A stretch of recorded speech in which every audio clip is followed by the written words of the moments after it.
तो यहाँ पर बच्चों हम लोग पैराबोला की डीपीपी से क्वेश्चन नंबर 80 और 81 को अटेम्प्ट करेंगे।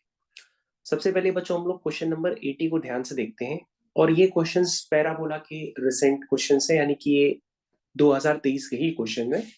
तो हम इन क्वेश्चंस को ध्यान से देखिए, और ये पीवाईक्यू आपको तो वैसे भी करके जाने होते हैं, तो इन क्वेश्चंस को आप समझ लीजिए। सबसे देखिए बच्चों, क्वेश्चन नंबर 18 में क्या लिखा है। क्वेश्चन नंबर 18 में लिखा हुआ है बच्चों, ध्यान से पढ़ते हैं।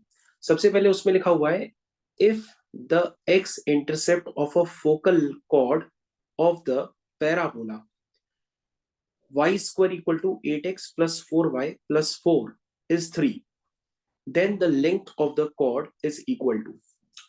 बच्चों अगर आप क्वेश्चन को समझें तो क्वेश्चन में ये x की जगह क्या लिखा हुआ है, इसका मतलब होता है x इंटरसेप्ट मतलब x एक्सिस इंटरसेप्ट। तो आपके पास लिखा है कि जो फोकल कॉर्ड का x एक्सिस इंटरसेप्ट है वो 3 यूनिट है। अब बच्चों X axis intercept Y axis intercept सुनते ही आपके दिमाग में आ जाना चाहिए कि जैसे एक्स एक्सिस इंटरसेप्ट निकालना है तो वाई की जगह 0 पुट कर लेते हैं। तो एक्स एक्सिस इंटरसेप्ट किसका दिया है, फोकल कॉर्ड का दिया है। अब बच्चों हमारे पास सबसे पहले पैराबोला की इक्वेशन देखिए। ये एक स्टैंडर्ड पैराबोला नहीं है, ये एक शिफ्टेड पैराबोला है। तो शिफ्टेड पैराबोला का अगर हम सबसे पहले थोड़ी सी एल्गोरिथम देखें, तो शिफ्टेड पैराबोला को जैसे ही आप थोड़ा सा भी चेंज करेंगे स्टैंडर्ड पैराबोला में, तो आपके पास ये इक्वेशन बन जाएगी y-2 का। ध्यान से देखिए बच्चों, ये इक्वेशन आपके पास परफेक्ट स्क्वायर में कन्वर्ट होने कर बन जाएगी y-2 का whole square is equal to 8 times x+1। उसके बाद जैसा कि बच्चों आप जानते थे कि y-2 को हम कैपिटल Y लेट कर लेते हैं, x+1 को हम कैपिटल X लेट कर लेते हैं। ये सब लेट करने के बाद आपके पास स्टैंडर्ड पैराबोला बन जाएगा capital Y square is equal to 8x। ठीक है, इसको बच्चों हम standard parabola y square equal to 4ax से कंपेयर करेंगे। जैसे ही बच्चों अगर हम इसको कंपेयर करेंगे तो 4a जो होगा आपका 8 के इक्वल हो जाएगा, तो यहां से a की वैल्यू आपके पास 2 आ जाएगी। a के पास 2 वैल्यू आने के बाद आपका जो फोकस है वो बेसिकली a,0 टाइप का होता है ना। तो बच्चों अगर आप एक्चुअल फोकस निकालेंगे तो आपके पास ये कैपिटल एक्स और कैपिटल वाई के कोऑर्डिनेट है। तो कैपिटल एक्स कैपिटल वाई को आप स्मॉल एक्स वाई में जैसे ही कन्वर्ट कराएंगे तो आपका एक्चुअल फोकस ये निकल के आ जाएगा। तो मेरे ख्याल से सबसे पहले मैंने मेरे बच्चों क्या किया है कि पैराबोला से मैंने उसका एक्चुअल फोकस निकाला। तो एक्चुअल फोकस बच्चों क्या निकल के आ गया, 1,2 निकल करके आ गया। ये एक्चुअल फोकस आपका क्या निकल के आ गया, 1,2 निकल के आ गया। अब बच्चों आपको ध्यान से देखना है कि यहां पर आपके पास जो फोकल कॉर्ड है उसकी एक लाइन होगी फोकल कॉर्ड। तो फोकल कॉर्ड की हमने इक्वेशन को लेट कर लिया। तो फोकल कॉर्ड की इक्वेशन है y equal to M X plus C. अब बच्चों फोकल कॉर्ड जाहिर सी बात है फोकस से पास होगी, तो मैंने इस फोकल कॉर्ड को फोकस से पास करा दिया, तो आपके पास m और c में एक रिलेशन बन गया। अब हम ये जानते हैं कि ये जो फोकल कॉर्ड है y equal to M X plus C, उसका x एक्सिस इंटरसेप्ट 3 यूनिट है। तो बच्चों x एक्सिस इंटरसेप्ट को निकालने के लिए हम क्या पुट करेंगे, y की जगह 0 पुट करेंगे, तो x एक्सिस इंटरसेप्ट आ जाएगा आपका -c/m। और बच्चों ये x एक्सिस इंटरसेप्ट को आप किसके इक्वल कर दोगे, 3 के इक्वल कर लोगे।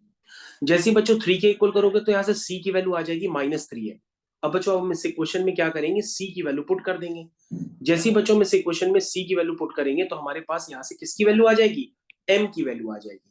मेरे ख्याल से आपको ये बात क्लियर होगी बच्चों, m की वैल्यू आ गई। अब बच्चों m की वैल्यू आ गई तो क्वेश्चन को आगे दो मेथड से किया जा सकता है कि आप कॉर्ड की इक्वेशन को पैराबोला की इक्वेशन के साथ सॉल्व करो और सॉल्व करके लेंथ निकाल लो इस कॉर्ड की।